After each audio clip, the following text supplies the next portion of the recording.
रत को हाँका तो है कंथराज पथत मर का थाला है।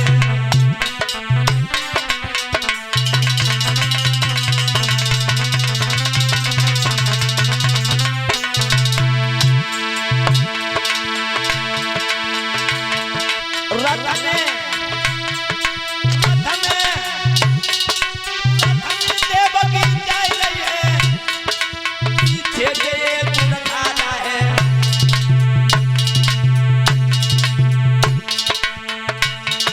रत को हाँका तो है कंथराज पथत मर का थाला है।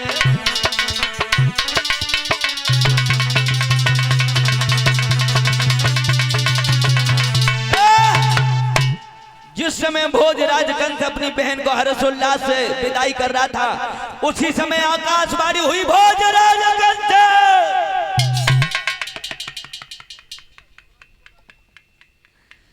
अरे जिस बहन को तू हर्षोल्लास से विदाई करता उसकी कोख से हटवा।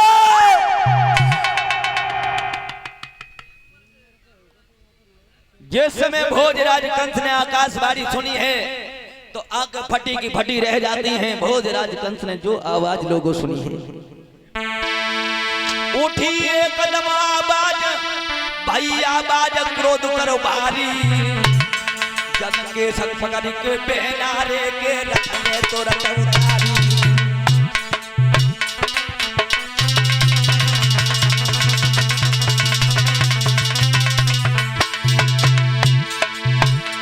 आकाशवाणी हुई भोजराज कंस कहने लगा बहन, वो उठी एकदम गाज भाई की आवाज, क्रोध करो भारी, क्रोध करो भारी, क्रोध करो भारी। जग के संग पकड़ के पहनारे रथ में रथ उतारी।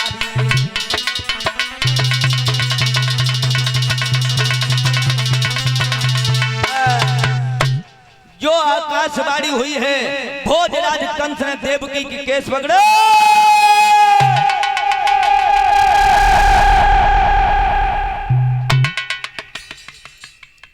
नीचे पटक लिया है देवकी को। देवकी कहने लगी भैया अभी तुम बड़े हर्षोल्लास से मेरी विदाई कर रहे थे, अब क्या बात है, मुझे तुमने पटक दिया है रथ से। भोजराज कंस कहने लगा बहन अभी तूने नहीं सुना है कि आकाशवाणी बताया है, आकाशवाणी ने कि तेरी कोख से मेरा 8वां काल।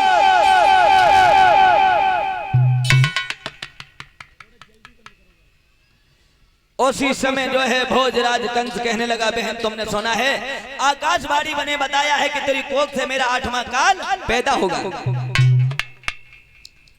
कंसराज कहने लगा बहन न रखेंगे बांस न बजेगी बांसुरी। उसी समय मेरे भगवत प्रेमियों म्यान से तलवार जिस समय निकाली है, देवकी को मारने के लिए झपट के वसुदेव ने तलवार थाम ली है। साले साहब, साले साहब क्या करते हो? भोजराज कंस कहने लगा अभी आकाशवाणी हुई कि देवकी के गर्भ से मेरा 8वां काल पैदा होगा, न में रखेंगे बांस न बजेगी बांसुरी। इस बहनी को नहीं रखेंगे, देखे मेरे काल कैसे पैदा होगा। मेरे नौजवान साथियों उसी समय वसुदेव कहने लगे साले साहब ऐसा करो, अपनी बहन को मेरे आंखों के सामने मत मारो, तुम ऐसा करो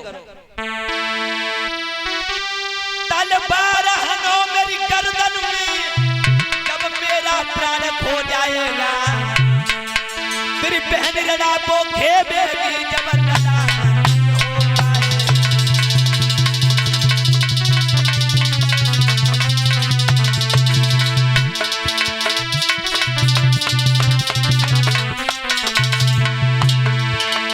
वसुदेव कहने लगे साले साहब ऐसा करो, भैया तुम अपनी बहन को मत मारो, मुझे मौत के घाट उतार दो, तेरी बहन राण हो जाएगी, देखे तेरी बहन के गोद से कैसे बेटा पैदा होगा। तलवार हनो मेरी गर्दन में, जब मेरा प्राण खो जाएगा तेरी बहन रड़ा को हे बेटी जब रड़ा होता है।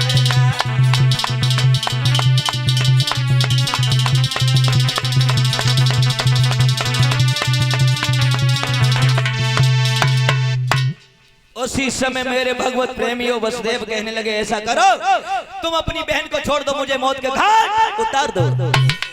भोजराज कंस कहने लगा मेरी तलवार खून की प्यासी है, तुम दोनों में कौन मरने को पहले तैयार है?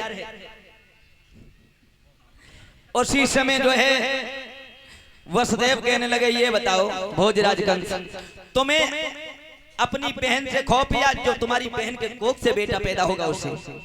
भोजराज कंस कहने लगा बहनोई साहब, हमें अपनी बहन से खौफ नहीं, जिस बहन के कोख से बेटा पैदा हो 8वां होगा उससे खौफ है। वसुदेव कहने लगे मैं भरी सभा में संकल्प करता हूं, पृथ्वी मैया साक्षी है, सूर्य साक्षी है, चंद्रमा साक्षी है, यज्ञ भगवान साक्षी है, भागवत साक्षी है, 33 करोड़ देवता साक्षी हैं, जो भी तेरी बहन के कोख से बेटा पैदा होगा वो तेरे हवाले कर देंगे। कुछ विद्वान कहते हैं वसुदेव और देवकी को उसी समय जेलों में डलवा दिया परीक्षित जी। उस समय परीक्षित जी वसुदेव देवकी को जेलों में नहीं डलवाया। प्रमाण तो ये मिलता है वसुदेव देवकी को लेके अपने महल में आए,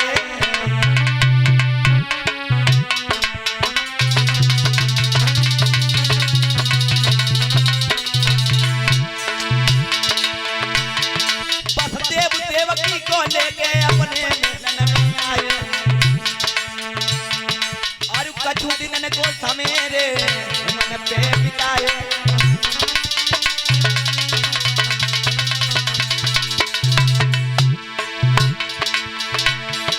महाराज की होली होती सदा महान, और कछु दिन के बाद देवकी के पैदा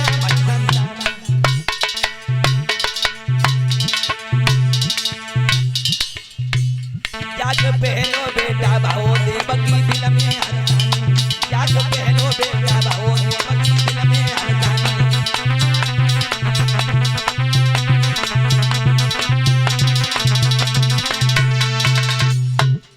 जिस समय जो है वसुदेव देवकी को लेकर के बटेश्वर में पहुंचे, कुछ विद्वान कहते हैं जेलों में डलवा दिया, तो उस समय जेलों में नहीं डलवाया। भगवान की दया दृष्टि से कुछ समय व्यतीत हुआ है, देवकी के पहला बेटा पैदा हुआ है। देवकी पुनः पुनः अपने मांस के लोथड़े को गोदी में खिला रही थी, तब तक वसुदेव आ जाते, कहने लगे ठकुरानी ये हमारा तुम्हारा बालक नहीं, भोजराज कंस का ये भोजन है प्यारी। देवकी के हाथों से ले लिया है। वसुदेव ने उसी समय उस बालक को लेकर के आगे बढ़े हैं। चल दिए ले लाल को कंस भिंग जाने लगे, चल दिए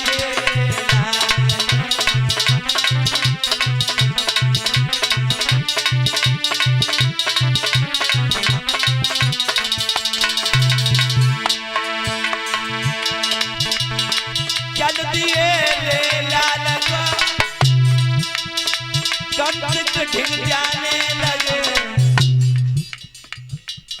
कंस को बेटा दे दिया, बहुत अच्छे, कंस को बेटा दे दिया, पके प्राण घबराने लगे, चल दिए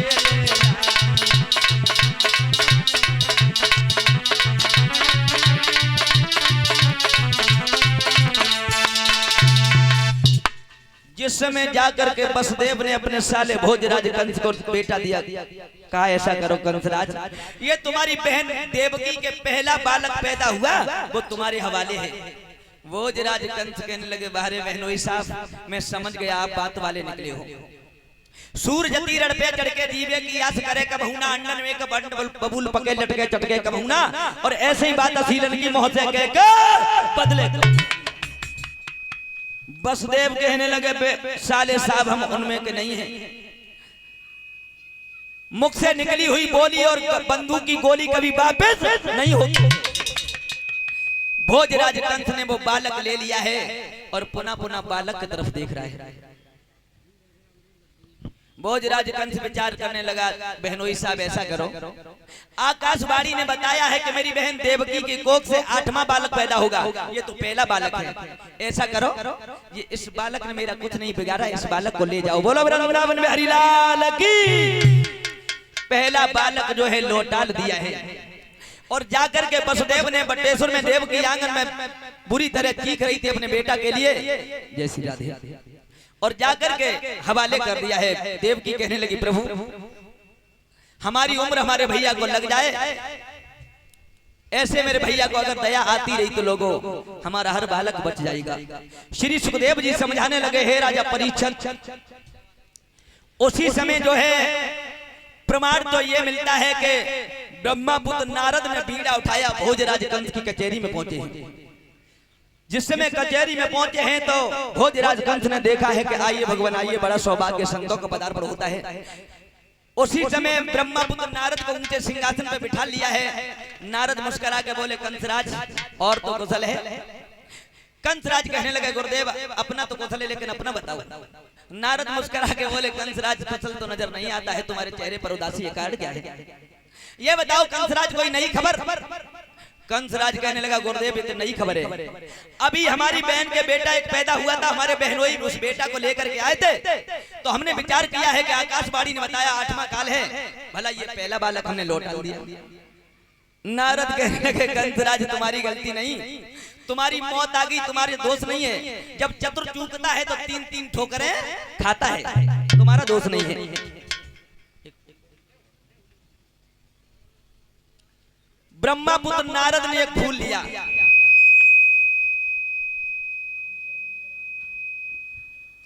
उसी समय कहा, ये बताओ कंसराज इसमें पत्तियां कितनी हैं? भोजराज कंस कहने लगा, गुरुदेव 8 पत्तियां हैं। तो ऐसा करो, गिनना शुरू करो, 1 2 3 4 5 6 7 8।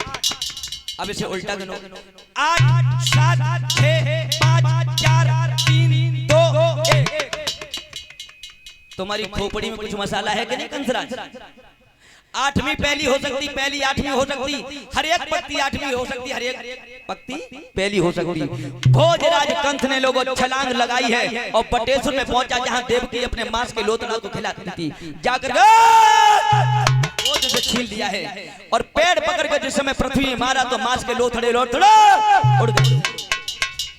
जिस माँ ने लोगों 9 महीना कोख में रखा था, अपने आंखों के सामने अपने बेटा की मौत, मांस के लोथड़े उड़ गए।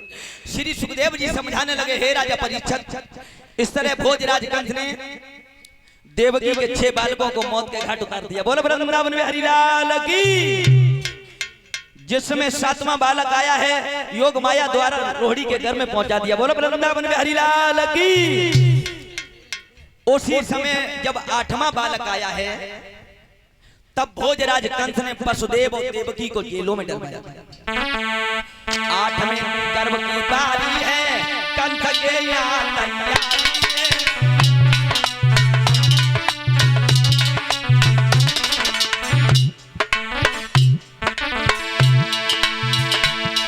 8वें गर्भ की बारी है, कंस के यहाँ तैयारी है। जेलों में राजा पहरेदारी पे और जेल में बेरोजगारी है।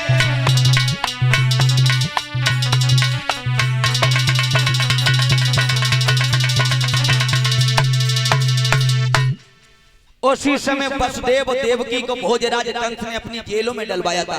हथकड़ी बेड़ियां लगवा दी हैं, पहरेदार लगे हुए हैं। श्री सुखदेव जी समझाने लगे, हे राजा परीक्षित, प्रमाण तो ये मिलता है कि वसुदेव देव की रात के 12 बजे जो है भगवान से विनती करते हैं, संसार के पिता।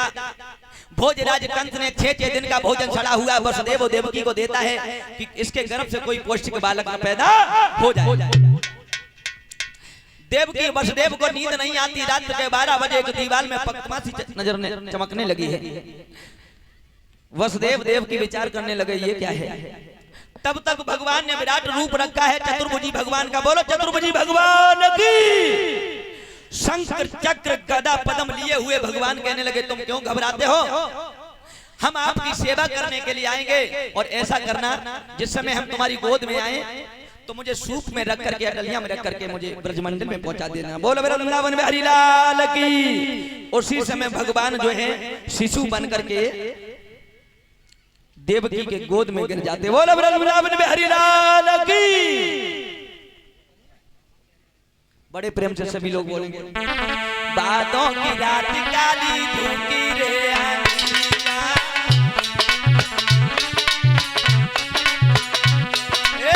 बातों की रात काली धूकी रे अंधिरिया।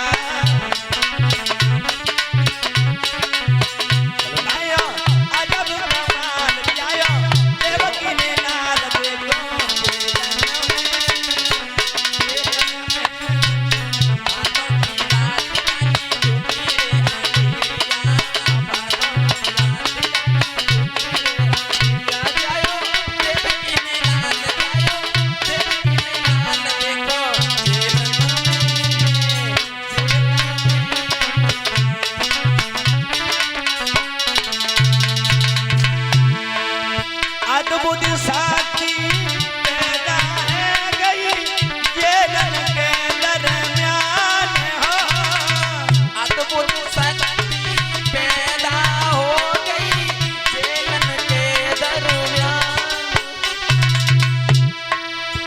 चार भुजा रूप अनोखा, चार भुजा और रूप अनोखा, ज्योति चंद्र समान हो। गले पे जंती माला कानन में मुंदरिया, जायो अजब कमाल है, देवकी ने लाल देखो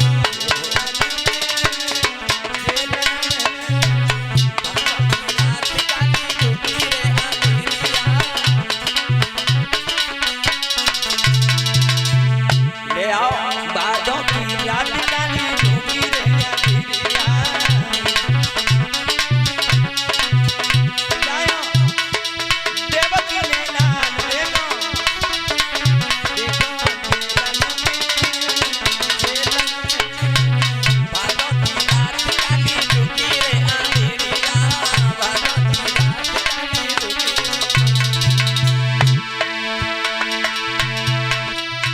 अद्भुत शक्ति पैदा है गई जेलन के दरमियान हो।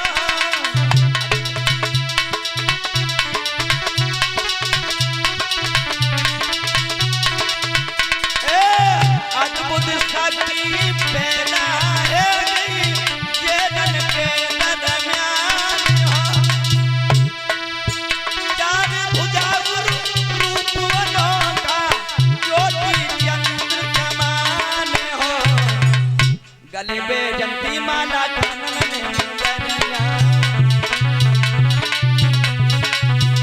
आयो अजब कमाल, आयो देवकी ने लाल देखो जेलन में झुकी रे अंधेरिया, बादों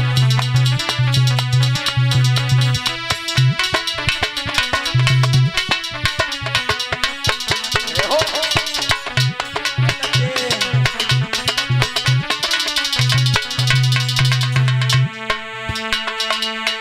लेके वसुदेव मथुरा को चले, लेके वसुदेव मथुरा से गोविंद चले।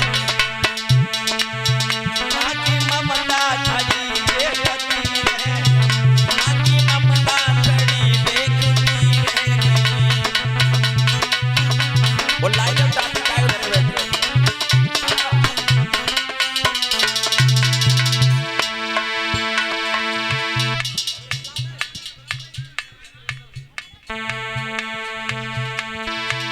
लेके वसुदेव मथुरा को चले। आराम से वहीं बैठ जाए, भगवान के दर्शन बड़े प्रेम से। इस बालक को गोदी में ले लो, नीचे कर रहा हूं ना पला।